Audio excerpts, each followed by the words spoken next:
అందరికీ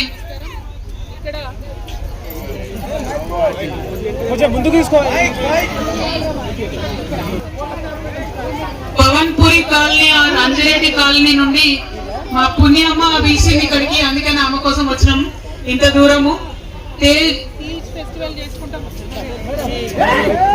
మళ్ళీ ఒకసారి హృదయపూర్వకంగా నమస్కారాలు. తీజ్ పండుగలో భాగంగా ఇక్కడికి ఇన్వైట్ చేసినందుకు మీ అందరికీ మనస్ఫూర్తిగా ధన్యవాదాలు తెలియజేస్తున్నాను.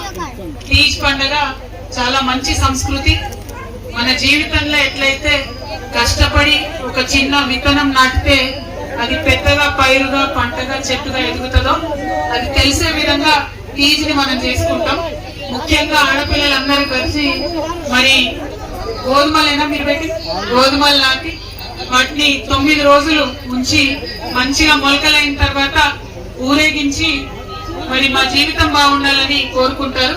అటువంటి అందమైన పండుగలో నన్ను భాగస్వామ్యం చేసినందుకు మళ్ళీ ఒకసారి ధన్యవాదాలు తెలియజేస్తా ఉన్నాను. 9 రోజులు ఎట్లయితే బతుకమ్మ చేసుకుంటామో అట్లనే 9 రోజులు తీజ్ చేసుకుంటాం. కానీ 9 రోజులు వేరే వేరే ప్రాంతాల్లో వేరే వేరే సమయాల్లో చేస్తారు కాబట్టి అందరం ఒక్క దగ్గరికి రాలేకపోతున్నాం. కానీ బంజారా సంస్కృతిలో భాగమైన ఈ తీజ్ ఫెస్టివల్ ని కూడా ఫ్యూచర్ లో రాష్ట్ర పండుగగా గుర్తించడానికి మా వంతు ప్రయత్నం మేము చేస్తామని తెలియజేస్తా ఉన్నాను. ఇప్పుడు మీకు తెలుసు, ఉన్న ప్రభుత్వం ఏం పని చేస్తలేదు. కనీసం ఇదివరకు ఉన్నట్టు నీళ్లు కరెంటు కూడా ఇచ్చేటటువంటి పరిస్థితి లేదు. వాళ్ళని కోరుతున్నాం ఇప్పుడు తీజ్ ని రాష్ట్ర పండుగ ప్రకటించమని.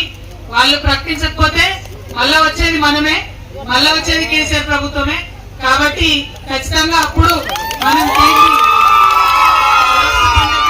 ప్రకటించుకుంటామని కూడా తెలియజేస్తా ఉన్నాను. మళ్ళీ ఒకసారి ఈ అంజిరెడ్డి కాలనీ పవన్పురి కాలనీ వాసులందరికీ కూడా మరి మీకు ఇక్కడ ఉన్న కష్టాలన్నీ చెప్పిను. 30 ఏళ్ల నుంచి ఇక్కడ ఉన్నా కూడా మరి ఏది కూడా ఇబ్బందికరంగా ఉంది పరిస్థితి అని చెప్పిను. మీ ఇబ్బందులు తీర్చడానికి మీ సోదరిగా నా వంతు సహకారం తప్పకుండా ఉంటది. ఇమీడియట్ గా మంచి కార్యక్రమం తీసుకుందాం. జిల్లా కలెక్టర్ దగ్గరికి వెళ్దాం. స్థానికంగా ఉన్న నాయకులందరినీ కూడా ఇక్కడ మొబిలైజ్ చేసి కలెక్టర్ గారి వెంటబడి మీకు వసతులు వచ్చే విధంగా నా ప్రయత్నం చేస్తానని తెలియజేస్తున్నాను. Thank you. జై తెలంగాణ, జై శివలాల్.